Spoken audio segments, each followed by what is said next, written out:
Shri P C George, വാർത്ത കേട്ട് കാണുമല്ലോ.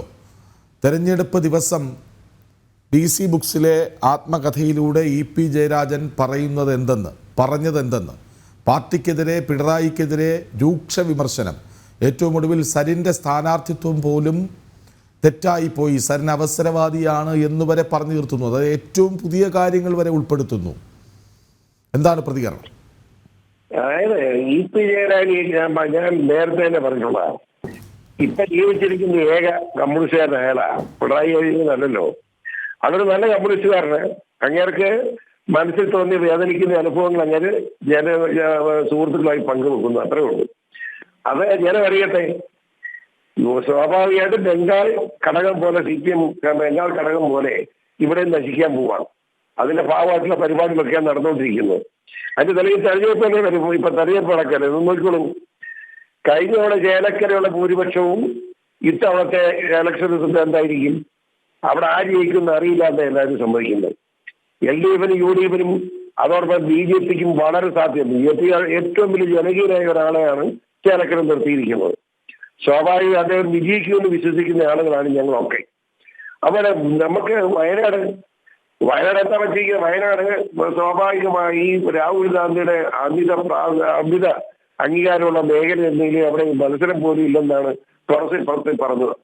അതായത് രാഹുൽ ഗാന്ധിയൊക്കെ ഭൂരിപക്ഷമാണ് കോൺഗ്രസ് സ്ഥാനാർത്ഥിക്ക് കിട്ടാൻ പോകുന്നു. ഇപ്പൊ എന്തായി? അവിടെ വോട്ട് എണ്ണിട്ട് വില പ്രഖ്യാപിക്കാമെന്ന് ജനം പറഞ്ഞു തുടങ്ങിയിരിക്കുന്നു. ആ നിലയിലേക്ക് BJPയുടെ ജനപിന്തുണ വർദ്ധിച്ചിട്ടുണ്ട് വയനാട് ജില്ലയിൽ എന്നാണ് ഞാൻ മനസ്സിലാക്കിയിട്ടുള്ളത്. ഏതായാലും ഈ തെരഞ്ഞെടുപ്പ് BJPയുടെ മുന്നേറ്റത്തിന്റെ ആരംഭം കുറിക്കുന്ന ബൈ ഇലക്ഷൻ ആയിരിക്കുന്ന കാര്യത്തിൽ എനിക്ക് സംശയമില്ല. 20-ാം തീയതി നടക്കാൻ പോകുന്ന തെരഞ്ഞെടുപ്പ് നോക്കിക്കോളൂ. Palakkad seat BJP താമരച്ചെന്ന് ജയിച്ചിരിക്കുന്നതാണ്. അതായത് BJPയുടെ ഒരു തേരോട്ടം ഈ കേരളത്തിൽ നടക്കാൻ പോകുന്നതിന് തെളിവായി ഈ ബൈ ഇലക്ഷൻ മാറാൻ പോകുന്നു എന്നാണ് സത്യം.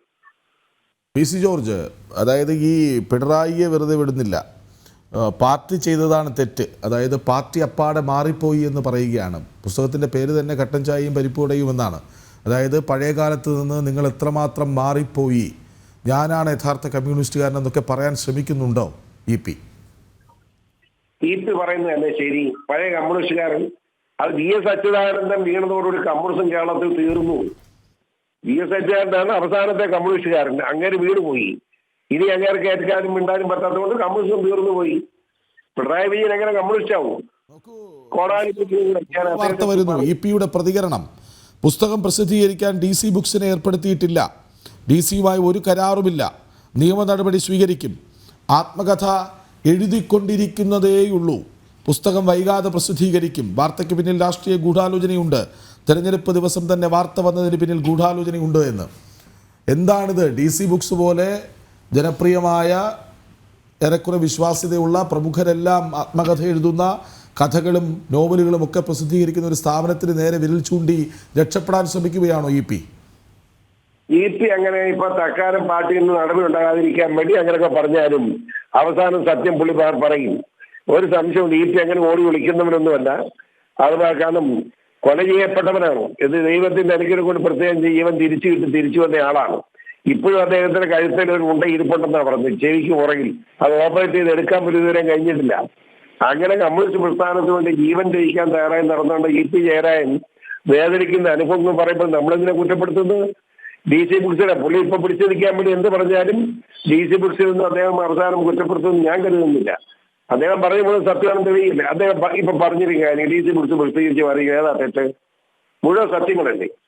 ആ നിലയ്ക്ക് നമുക്ക് ആലോചിക്കണം. ഇവിടെ കേരളത്തിലെ കമ്മ്യൂണിസ്റ്റ് പാർട്ടിയുടെ നേതാക്കന്മാരുടെ ഇന്നത്തെ നില എന്താ? ഇവിടെ കട്ടക്കാപ്പിയും പരിപ്പുഴയും തിന്ന് കമ്മ്യൂണിസ്റ്റുകാരൊന്നുമില്ല. ഇന്ന് കോഴിയിറച്ചിയും കോഴി ബിരിയാണിയും തിന്ന് അതുപോലെ തന്നെ നല്ല സൂപ്പ് കുടിച്ച് ജീവിക്കുന്ന കമ്മിറ്റികളാണ്. CPM-ന്റെ കമ്മിറ്റി, ലോക്കൽ കമ്മിറ്റി നടക്കുന്ന പോലും അവിടെ എല്ലാവർക്കും ചിക്കൻ സൂപ്പും അതുപോലെ ചിക്കൻ കറിയും അതുപോലെ തന്നെ മട്ടൻ കറിയും അതുപോലെ സമോസ അതുപോലെ തന്നെ പൊറോട്ടയും ഒക്കെ കൊടുത്തല്ലേ തുടങ്ങുന്നത്. പണ്ട് കാലത്ത് കട്ടൻ കാപ്പിയും ഒരു പരിപ്പടി കുഴിച്ച് നിന്നും ജീവിച്ചിരുന്ന കാട്ടി കമ്മിറ്റിയൊക്കെ ഇന്ന് പോയി. ഇന്നിപ്പോ ഹൈ ക്ലാസ് ആയി. അതേപ്പറ്റി ഞാൻ ചോദിച്ചപ്പോൾ നേതാവ് പറഞ്ഞ് കാലം മാറുന്ന ദിവസം ഞങ്ങൾ മാറണ്ടേന്നു.